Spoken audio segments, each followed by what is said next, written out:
the discipline he has to be down at that gym 5 o'clock every morning, every single morning, and then go to work. He's got a lot of drive and ambition that keeps him going to meet this goal of being an athlete. No, he's not crazy. He's just motivated. Yeah, I mean, maybe it's a little crazy. I'm very proud of all of the work that he does, and I'm proud of the fact that he wakes up at 4:45 in the morning every day, and that stupid alarm wakes me up every morning. And he's committed, that's for sure. I mean, he's posting like 4 a.m. videos at the gym and I'm still sleeping, so he makes the time.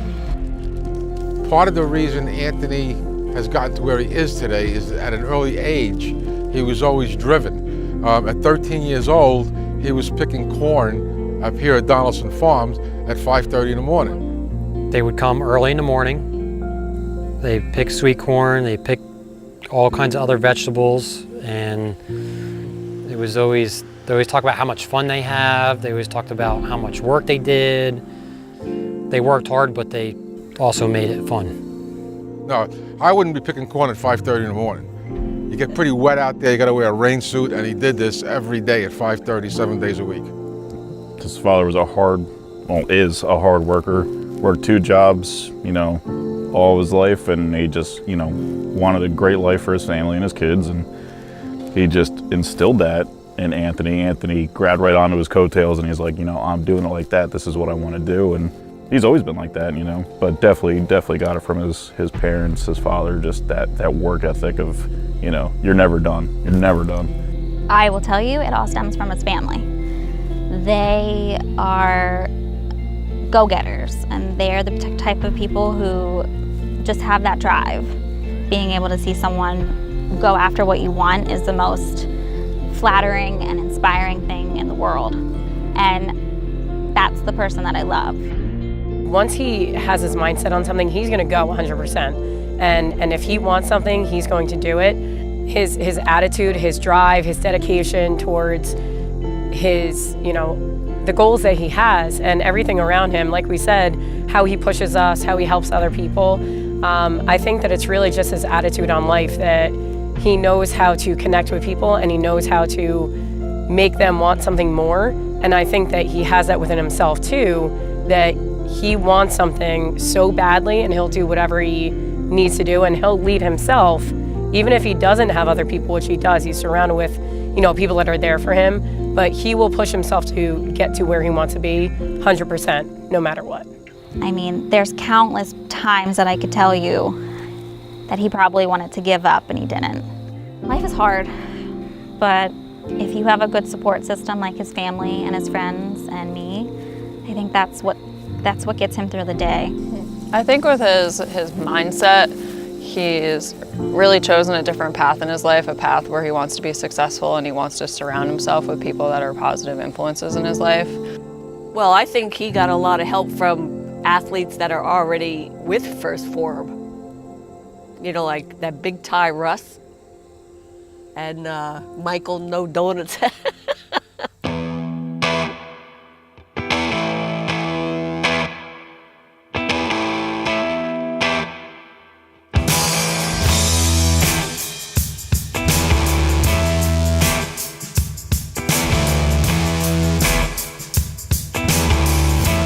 Anthony has a big heart.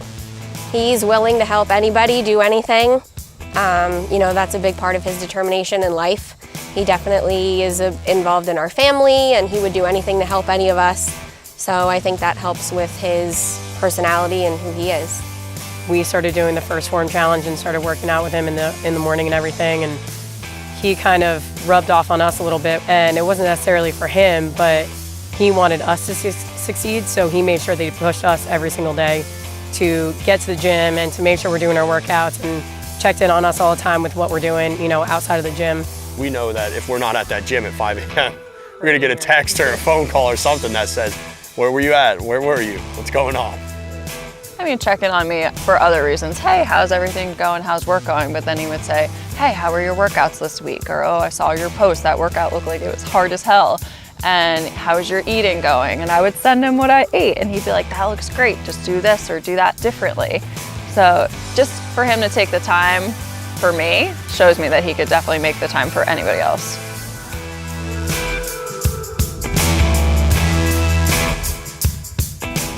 He told me about the book that his boss wrote, and I was like, okay, we have to do it. I teach kindergarten, let's teach 5-year-olds about hard work.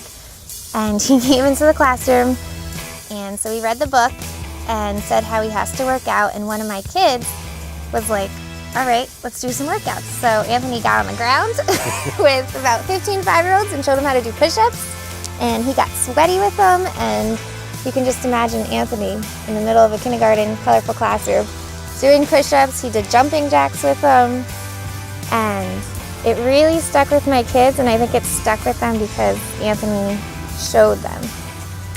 My dad said it best. So Anthony's a different breed. Anthony's the type of guy that will give you the shirt off his back. He's someone that my dad always taught me to look for in life.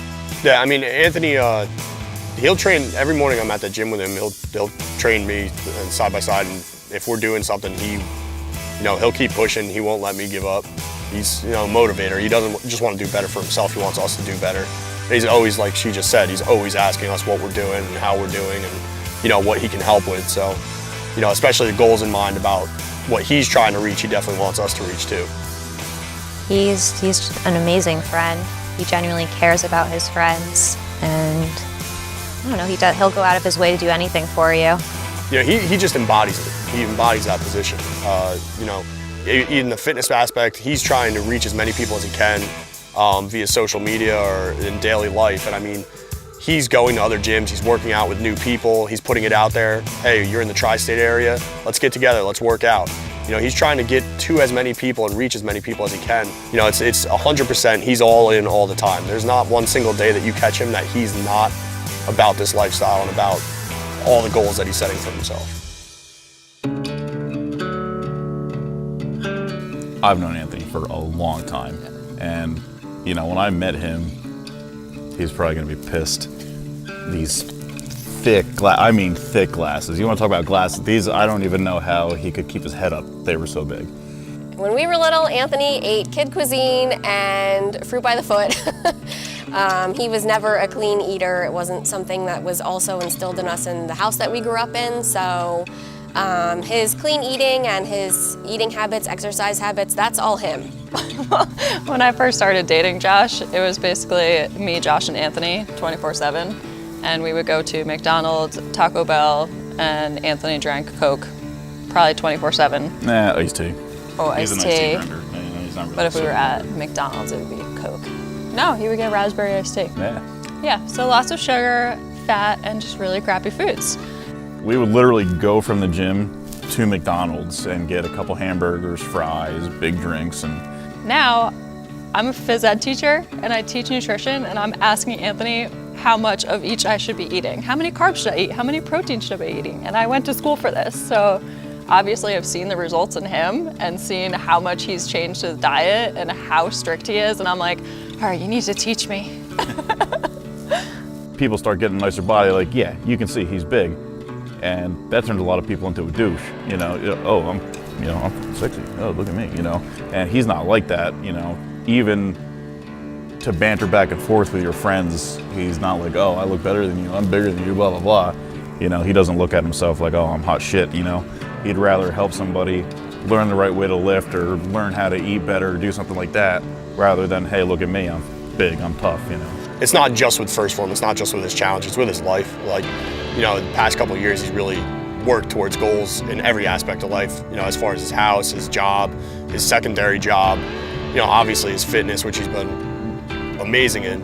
But I think every single thing that he does, he tries to always do better and always get more out of it by putting everything he has into it. It all just transitioned to him, and he was like, it's time for me to make sure that I'm here for a long time and not just for 30 years. I'm here to see children and grandchildren and just kind of make my mark on the world. He's that person that you sit there and you're like, wow, I need to be like that too. Like, he's one of those people that really just makes life better. When you keep in mind why you started, when you keep in mind what your goals are, when you keep in mind what it is you're trying to accomplish, and you keep those things, at the forefront of your brain, written down everywhere you see anything, and you think about them and focus on them a day in and day out basis, guys, your chances of making it through these frustration curves increases tremendously. This is something that drives him every day, and if you think about it every day and you write it on a piece of paper every day and you say, I am a first Phorm athlete, it's never ever been about the money. It's more about proving to the world that he can do it.